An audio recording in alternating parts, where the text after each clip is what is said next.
জিএছপিত মুখ্যম আঘাত বিধানসভা নিৰ্বাচনৰ আগমুহূৰ্তত জিএছপিৰ কেন্দ্ৰীয় সাধাৰণ সম্পাদক আব্দুল বাদশ্বাহসহ 14জন জিএছপি নেতা-কৰ্মীৰ বিপিএফত যোগদান।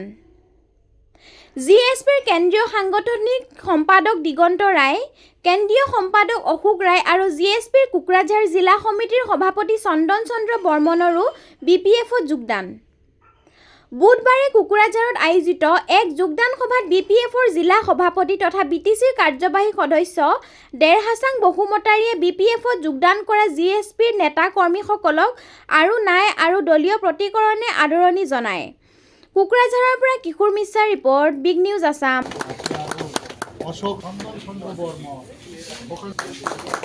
সাইদুৰ ৰহমান, ৰতন নাথ, গোবৰ ডিস্ট্ৰিক্ট সেক্ৰেটাৰি আছে কোকৰাঝাৰ ডিস্ট্ৰিক্টৰ অৰ্গানাইজিং সেক্ৰেটাৰি, ৰয় কোকৰাঝাৰ ডিস্ট্ৰিক্টৰ মেম্বাৰ সেক্ৰেটাৰি। জিএছপিৰ পৰা আমি বিপিএফত জইনিং কৰা আজিৰ এই অনুষ্ঠানত আমি আজি বিপিএফত জইন কৰিলোঁ। আমি বিগত দিনত 2014 চনৰ পৰাই বিটিচি অঞ্চলত এটা অস্বাভাৱিক পৰিস্থিতিৰ সৃষ্টি হৈছিলে। আপোনালোকে সকলোৱে অৱগত। হত্যা, হিংসা, কিডনেপিং এইবিলাক হৈ থকাৰ কাৰণে নম্বৰৰ মানুহৰ মাজত এটা আতংক হৈছিল। এই হিচাপে আমি 2014 চনৰ পৰা আমি এই বিটিচি অঞ্চলত নম্বৰ জাতীয় দল সংগঠনে মিলি আমি MP নিৰ্বাচনত প্ৰতিদ্বন্দ্বিতা কৰাইছিলোঁ। তাৰপিছত বিপুল ভোটতো জয় হৈছে।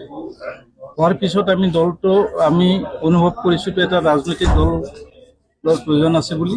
আমি সেই হিচাপে আমি 2020ত আমি পাঠশালাৰ আজাদ ভৱনত ৰাজনৈতিক দল জিএছপি দলটো গঠন কৰিছিলোঁ। জিএছপি দলটো গঠন কৰাৰ পিছতেই এতিয়া ধৰক জেনেৰেল ছেক্ৰেটাৰী হিচাপে মোক নিৰ্বাচিত কৰা হৈছিল। সেই হিচাপে মই জেনেৰেল ছেক্ৰেটাৰী হিচাপে দলৰ কাম কৰি গৈছিলোঁ।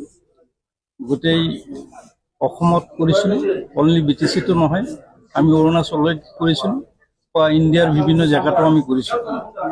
কৰাৰ পিছত আমি অনুভৱ কৰিছিলোঁ যে বিটিচি অঞ্চলত আমি জিএছপি দল গঠন কৰি জিএছপি দলে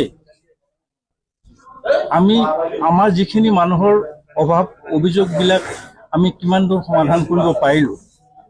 আমি দেখিছিলোঁ 12টা বছৰে সেই ক্ষেত্ৰত আমি একোৱে কৰিব নোৱাৰিলোঁ। আজি MP হোৱাৰ পিছত 10টা বছৰে MP হৈ থকাৰ সময়ত আমাৰ যিখিনি সমস্যা হৈ থাকিল, মাজতে আমি বড়োৰ এটা বিভাজন সৃষ্টি কৰাৰ নিচিনা এটা হ'ল। আমি সেইটো বিচৰা নাছিলোঁ। আমি বড়োভূমিত একেলগে বসবাস কৰি একেলগে যাতে আমি বড়োভূমি এই অঞ্চলটোৰ উন্নতি কৰিব পাৰোঁ, সকলো জাতি ধৰ্ম নিৰ্বিশেষে যাতে এটা প্লেটফৰ্মত থাকি কাম কৰিব পাৰোঁ, সেই কথাটো অনুভৱ কৰি আমি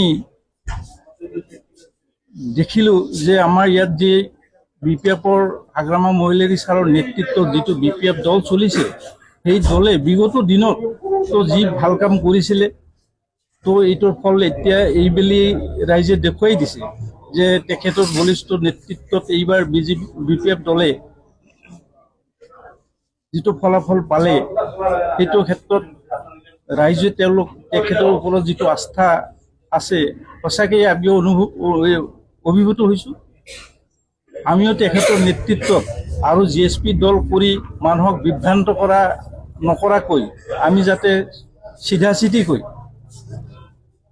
আমি বিপিএফ দল কৰি আগ্ৰামা মহিলাৰ নেতৃত্বত তেখেতৰ লগতে আমি সহযোগ কৰি বিটিচি অঞ্চলত যাতে ডেভেলপমেণ্ট হয়, বিটিচি অঞ্চলত মানুহে যাতে শান্তি সম্প্ৰীতিৰে বসবাস কৰিব পাৰে, সেইকাৰণে আমি এই দলত যোগদান কৰিলোঁ।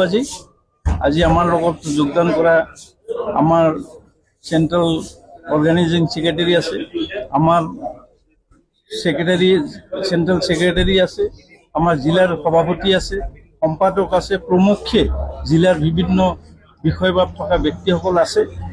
আমি অনাগত দিনত যাতে এই বিপিএফৰ দলৰ কাম কৰি বিপিএফৰ দলত আমি আগ্ৰামা মহিলাৰ নেতৃত্বত তেখেতৰ যিটো সবল নেতৃত্বত অসমবাসীয়ে প্ৰশংসা কৰিব লগা হৈছে। তেখেতে যিটো নেতৃত্ব দিছে সেই নেতৃত্বৰ প্ৰতি সকলো মানুহৰ আস্থা আৰু আত্মবিশ্বাস গঢ়ি উঠিছে। আমিও তেখেতৰ লগত কাম কৰাৰ যাতে সুযোগ পাওঁ, তেখেতৰ লগত যাতে কাম কৰিব পাৰোঁ। আমি আজি এই প্ৰেছ মিটৰ যোগেদি আমি BPF দলৰ যিসকল বিষয়ববীয়া নেতৃত্বত আছে তেখেতসকলকো আমি অনুৰোধ জনাম যাতে আমাক কাম কৰিবৰ সুযোগ দিয়ে।